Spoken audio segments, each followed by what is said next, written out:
SIR form BLOকে জমা দিয়েছেন, তাও আপনার নাম ভোটার লিস্টে নাও উঠতে পারে, কারণ মূল ব্যাপার হলো ফর্মটা অনলাইনে আপলোড হয়েছে কিনা। অনেকের ফর্মই এখনও ফাইলে পড়ে আছে, তারা জানেই না আসলে আপনার ফর্ম কি আপলোড হয়েছে নাকি এখনও ফাইলেই পড়ে আছে। কিভাবে চেক করবেন একদম লাইভ দেখিয়ে দেব। তো চলুন শুরু করা যাক।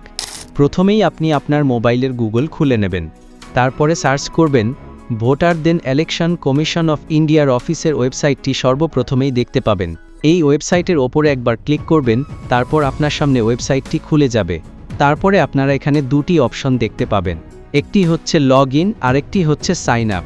আপনারা লগ ইনে ক্লিক করবেন, তারপর এখানে আপনার মোবাইল নাম্বারটি বসিয়ে দেবেন। তারপর এখানে যে ক্যাপচার কোড রয়েছে সেই ক্যাপচার কোডটি আপনারা সেম টু সেম এই ঘরটিতে বসিয়ে দেবেন। তারপরে রিকোয়েস্ট ওটিপিতে ক্লিক করবেন।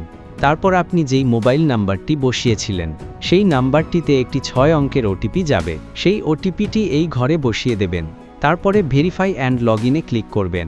তারপর আপনাদের সামনে সেই পুনরায় আবার ড্যাশবোর্ড খুলে যাবে। আপনারা একটু নিচে স্ক্রল করে আসবেন, তারপর এখানে দেখতে পাবেন ফিল ইনুমেরেশন ফর্ম বাটনে ক্লিক করবেন। তারপর এই রকম ইন্টারফেস চলে আসবে। তারপর সিলেক্ট স্টেট বাটনে ক্লিক করে এখান থেকে আমাদেরকে ওয়েস্ট বেঙ্গল সিলেক্ট করে নিতে হবে। তারপর এন্টার এপিক নাম্বার ইন 2025। তো এই ঘরটিতে আপনি আপনার ভোটার কার্ড নাম্বারটি বসিয়ে দেবেন।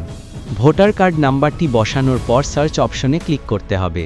ক্লিক করার সঙ্গে সঙ্গে এখানে দেখিয়ে দেবে your form has already submitted, এবং এখানে আপনার মোবাইল নাম্বারটি দেখাবে। অর্থাৎ ফর্ম ফিল আপ করার সময় আপনি যেই মোবাইল নাম্বারটি দিয়েছিলেন, যদি এরকম দেখায় তাহলে বুঝে নেবেন যে আপনার ফর্ম অনলাইন আপলোড করে দিয়েছে। আর যদি এটি না দেখিয়ে এরকম কিছু দেখায় তাহলে বুঝবেন আপনার ফর্ম এখনও অনলাইন আপলোড হয়নি। আর তখন আপনি আপনার BLO ওর সাথে যোগাযোগ করবেন। যদি ভিডিওটি ইনফরমেটিভ লাগে তাহলে ভিডিওটি লাইক করে চ্যানেলটিকে সাবস্ক্রাইব করে আমাদের সাথে থাকবেন।